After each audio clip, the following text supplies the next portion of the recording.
There's nothing more satisfying than nailing a PR stunt in Forza Horizon 5, setting a new personal best and outscoring your friends in the leaderboard. But in order to do that, you need to be using the right cars. So I've put together this video of the best car for each type of PR stunt in Forza Horizon 5. Let's get into it. So we begin with the speed traps. For the ones which require a fairly short run-up, acceleration is key, which is why the Lamborghini Diablo GTR is the best car for them. However, for the speed traps where you can take a longer run up, you're going to want to use the Hennessy Venom F5. This may surprise some of you because the Koenigsegg Jesko has a marginally higher top speed, but because the Venom F5 can accelerate up to speed faster, you'll find that it is always the slightly better choice for the speed traps. As for the off-road speed traps, the best car to use is the Rimac Concept 2 with some off-road tyres and suspension tossed on. As long as it's tuned in the right way, it copes well with the bumps. And with the instant torque giving good acceleration, it can hit the speed traps with some good speed. If anyone's wondering about the Rimac Nevera, it isn't as good, because not only does it weigh over 100 kilograms more than the Concept 2, but it also doesn't have an option for the rear Forza Aero, so it's just worse. Now we move on to the speed zones. For the ones where you solely drive on asphalt roads, nothing comes remotely close to the Lamborghini Sesto Elemento Forza Edition. The grip this thing has is utterly ridiculous, and it can carry crazy speeds through the corners, keeping up that high average speed. It is the best car for all of the on-road speed zones, apart from one, with that one being the one on the highway, for which the Hennessy Venom F5 is the best car, because this speed zone is literally just a long straight. Then for the off-road speed zones, the Rimac Concept 2 is the best car. Even though it's not particularly good through the corners, it has plenty of acceleration and traction to drive out of the corners and quickly regain speed. Next we have the danger signs. You may be thinking this must be the same as it is with speed traps, because surely the faster you hit those ramps, the further you fly, right? Well, that's not entirely the case, because for danger signs where you can take a long run up, the Hennessy Venom F5 is not really that good, because it just doesn't fly that well, which is where the Koenigsegg Jesko comes in, because this thing just glides. So as long as you have a nice, fairly straight and long piece of road to take your run up, this will be the best car. But if you are doing one of the danger signs where you can't take such a long run up, you're going to want to use the Lamborghini Diablo GTR for that acceleration. And then for the off-road danger signs, unless you've skipped your way to this part of the video, you can probably guess what it's going to be. It is, of course, the Peel P50.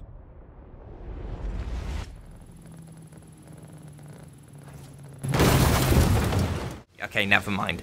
It's actually the Rimac Concept 2. Ever heard of that before? Then for the Trailblazers, in a large majority of them, you will mostly be driving off-road. So it's obviously the same old thing that is the best to use for them, with the one exception being the Trailblazer that goes through the city. For this one, you're going to want to use the Lamborghini Sesto Elemento Forza Edition so you can carry the speed round those tight, twisty corners. Lastly, we have the drift zones. If you want to use the absolute best drift car to get the highest possible scores on the on-road drift zones, the BMW Isetta is the car to use, because it can hold some pretty insane angles and rack up loads of those drift points. But it isn't the easiest car to drift, as it's always on a bit of a knife edge. So if you want something nice and simple to drift with and still easily be able to get 3 stars on all drift zones, the Formula Drift Toyota Supra Mark IV is the car I would recommend, because it's just so easy to keep at a 90-degree angle while cruising along. Then for the off-road drift zones, the best car to use is the Willys MB Jeep.